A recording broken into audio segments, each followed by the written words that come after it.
Hey there, today we're gonna work on a motion graphic for this show, my creative show. And think about some of the most iconic ones that you've seen on TV.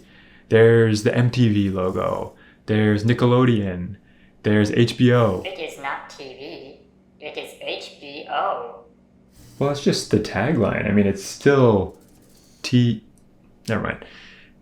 One of the things is I grew up in the 90s, and so I have a real nostalgia for that sort of 90s style, whether it's, again, brands like MTV or TV shows that came out at that time that really have an aesthetic that was fun and vibrant, and, I want to play around with that idea. Okay, so what I want to do is get some inspiration. So let's jump into some research and see what we can find as far as references or designs that we like. Something to inspire us and get us thinking about the possibilities for this logo. So let's search for 90s retro logos. See what comes up. MTV, of course, #1, iconic. Cartoon Network, that's a fun kind of bold look. It's funny because I had this idea of checkers before even seeing this, but this kind of has, that same concept of checkered. Of course, Nickelodeon, the splat. Love the shape. Fresh Prince. It's kind of cool how they juxtapose the sort of more traditional font with the graffiti look. I guess that's fitting of the show because it's kind of like the melding of two worlds kind of thing. So this one brings back a lot of nostalgia because I used to watch this one a lot when I was a kid. RT's favorite show is Doogie Howser MD. The protagonist is a robot, like RT. Doogie Howser is not a robot. He's a kid. Well, a smart kid. A really smart kid. Yes, like RT. Yeah, RT, like you. Teenage Mutant Ninja Turtles, that's a fun one. Same here, and we've got sort of this wacky font with uppercase, lowercase, uppercase, lowercase. I like that idea. And these colors are just so 90s and so perfect. So I think this is definitely something we could pull from. Yeah, and I think that's a good place to jump in and let's start designing. I've kind of done some sketching. I came up with a few ideas and I want to see if they work here as I draw them out. I want them to kind of follow a wavy kind of pattern. So I'm laying out just a little line there that I can use to align the letters. And what you see me doing here is I'm just sketching out each of the overall shapes of the letters to see how they work together. I want some different dynamics, some smaller ones, some bigger ones, taller ones, that kind of thing. So then I can go in and detail each letter and figure out the overall shape of the letter.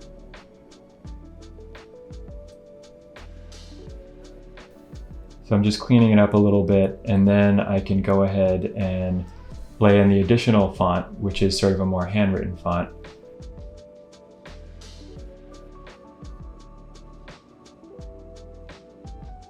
So I know I want the sort of main word to be creative, and I want that to be kind of highlighted by a shape that kind of frames it. So I'm laying in some color here. I have an idea of what I want to use for some of the other colors. So I lock the transparency on the layer and I just lay that in right there. So now I'm going to color in the main letters here. I just want to get some smooth, clean lines.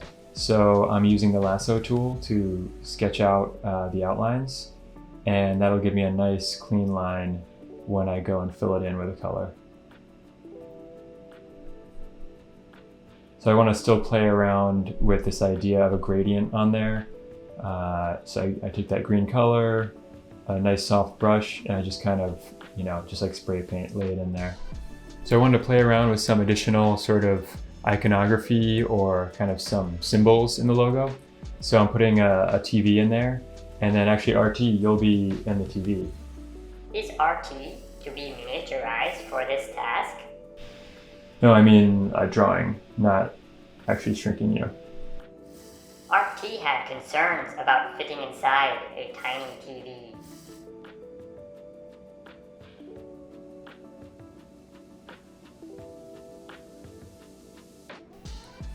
I'm just cleaning up some of the shapes and forms that I felt like it was a little too messy in certain areas. So now what I'm going to do is actually create some of the animation for the logo.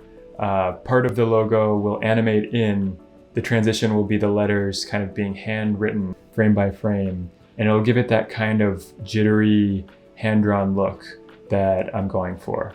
So that's what we're doing here.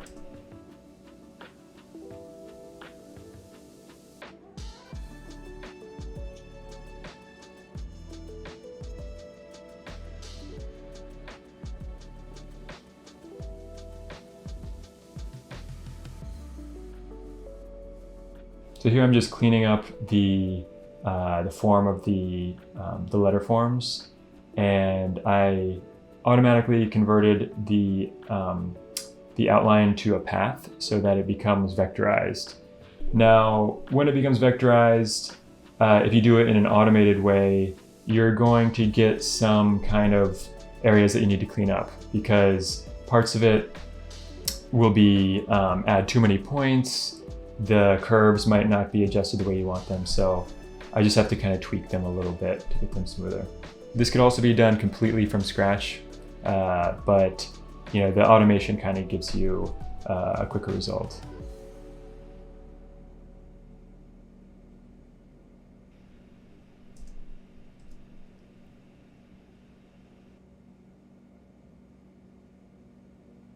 So now I'm just adding some layer styling. I'm adding some outlines to a couple of the elements.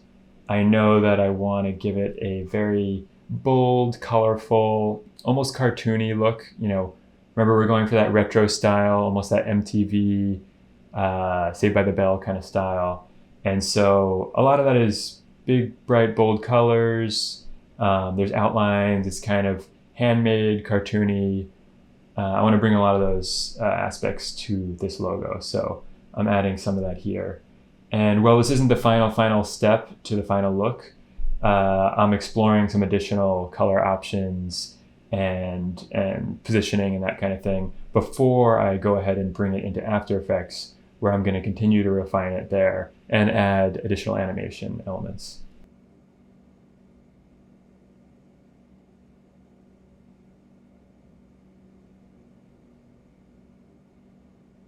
So I want to have kind of a checkered background to this.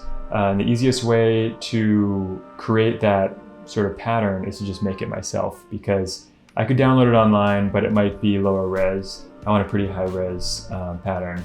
So I'm making it right here, just quickly putting 2 black squares against 2 white squares, and then I can make the pattern. I'll just pull that layer into the composition. And so it has kind of, you know, this reminds me of the shoe brand Vans. And I kind of like that. It kind of has that 90s skater vibe that still is kind of consistent with the theme. And I want to make it look like it's kind of painted on or spray painted on, almost like a mural or a graffiti. So I'm just making a layer mask and then painting on where I want it revealed there.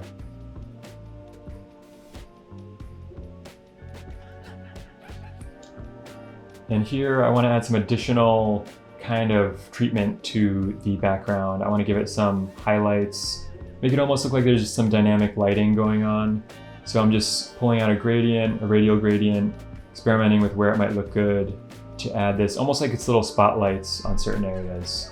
And I'm doing that behind some of the letter forms just to kind of make them pop out a little more with those drop shadows, kind of helping them pop out.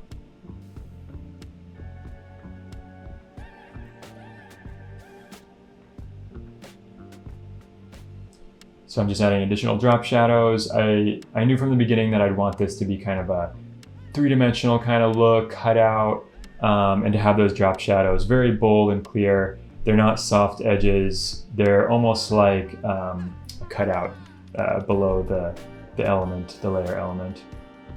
And so this is pretty close to the sort of the concept and the idea I had for the logo initially. The colors changed a little bit, and I'm going to continue to refine them. But this sort of, logo popping out on top of this painted checkered look is what I wanted to go for. So now we're going to bring everything into After Effects. So I have everything in After Effects now. I brought everything in, and now I'm actually going to play around with the main letter forms here. And I want to give them an outline treatment that maybe looks a little bit handmade or hand-drawn. That's one of the reasons I wanted to make it a layer path rather than just have a rasterized layer. Because if it's a path, I can use more of these tools, like wiggle path is a good one. Wave is another one. You can give it different sort of handmade looks. And so now I'm actually going in and starting to animate the letter forms. So I know that I want this kind of wiggly, constant kind of movement, handmade kind of feel, almost a Pee Wee Herman vibe, where everything's kind of animated and alive and moving. It never quite settles down to a static logo. So I'm taking each of the letter forms and I'm, basically setting two states. There's going to be a start and an end, and then it's going to loop back and forth between those, essentially. And so each of these letters more or less is going to bounce up and down, that kind of thing, kind of that squash and stretch concept of animation.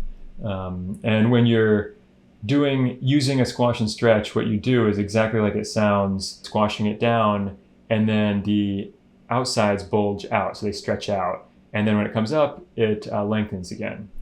And so I'm doing that for every one of the letters, more or less, kind of playing around with the idea, trying to add some variation for each one. But some of them are more fun than others. I think this A is a fun one. Just the shape of the A gives some playful aspects to it. You can see like the center bulging there, so when it goes up and down. And then the T kind of swaying back and forth. So I wanted to kind of, almost like a palm tree or something, just kind of wobble back and forth. And so I'm adding a little curvature to the main structure of it. The I think, is the most fun one. This one I wanted to kind of play around with the idea of the dot on the I bouncing up and down on the main form. And so I'm really exaggerating that squash and stretch. And then you can see, right now it's already looking pretty close, but I just have to offset the dot from the base, and it'll look like it's bouncing up and down.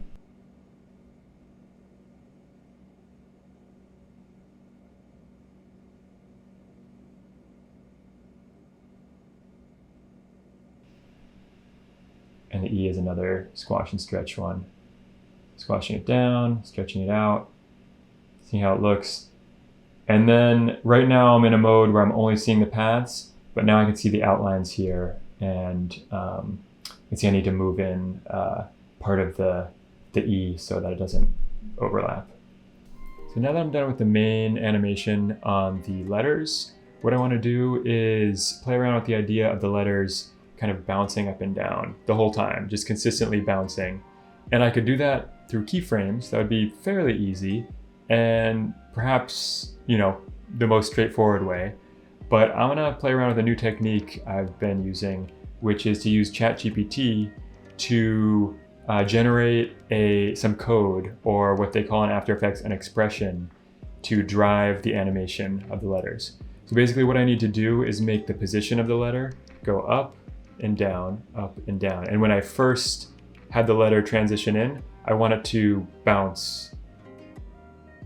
Can you give me an expression to use as the position of a layer that would make it bounce into place? What that means is taking the position and applying an expression to make that position look like it's bouncing. So right away, ChatGPT gives me some code I can try out. So let's try it out and see if it works. Just copy that and paste it right here. And now let's scroll back and forth. Looks like it already did it. So what I did is I'm setting two keys, one at the start, one at the top of the bounce. and the expression does the rest. I'm tweaking the expression a little bit here, the timing, the amplitude, and the frequency. These are all variables that ChatGPT gave us that if you kind of read it, you'll see that the amplitude is how high it continues to bounce. And the frequency is how quickly, and the decay is how much it comes to settle, how fast.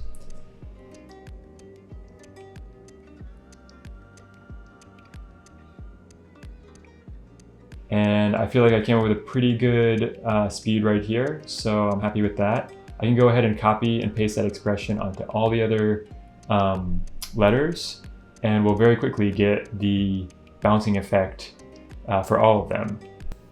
Now I should add, I did go back and forth with ChatGPT a couple times to refine it before I found the expression that worked really well for this animation, but it was only 2 or 3 times, and it provided useful code that I could just paste right in. So it was pretty impressive.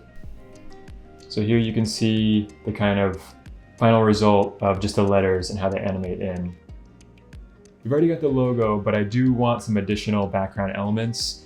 I'm thinking of something like Saved by the Bell, where there's these little animated shapes with bold colors. So I actually had ChatGPT generate some code to randomly rotate a shape, and I applied that to a bunch of shapes, and it randomly rotates them here, and actually I have some scaling as well. Now that we've finished all the visual elements of this, we're going to want to pick some music for it. If you cannot find suitable melodic output, RT will be ready to generate pleasant frequencies. Okay, yeah. Thanks again. I think for this logo, we're going to want to use something like that fits the theme, you know. I was listening to a lot of punk music and ska, mostly from the 90s, bands like No Doubt, Blink-182, NoFX. And I was having a lot of fun because I hadn't listened to those artists in a long time. So I want something that kind of has that vibe, that fun, energetic vibe that's going to really help pull this whole logo together in a fun way. And hopefully will be something that we can use over and over again and won't get old too fast. So I found something that I think works pretty well. I'm going to apply it to the composition here, and let's give this logo a whirl. Let's try it out. Here it is.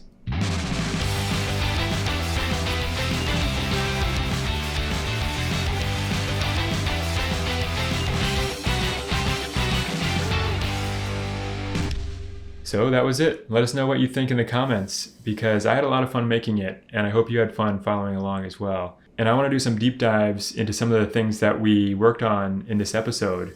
Things like using ChatGPT for After Effects or animating vectors in After Effects. I think there's a lot of potential to dive deeper into those concepts. So follow along, and we'll see you in the next one. Bye. Bye.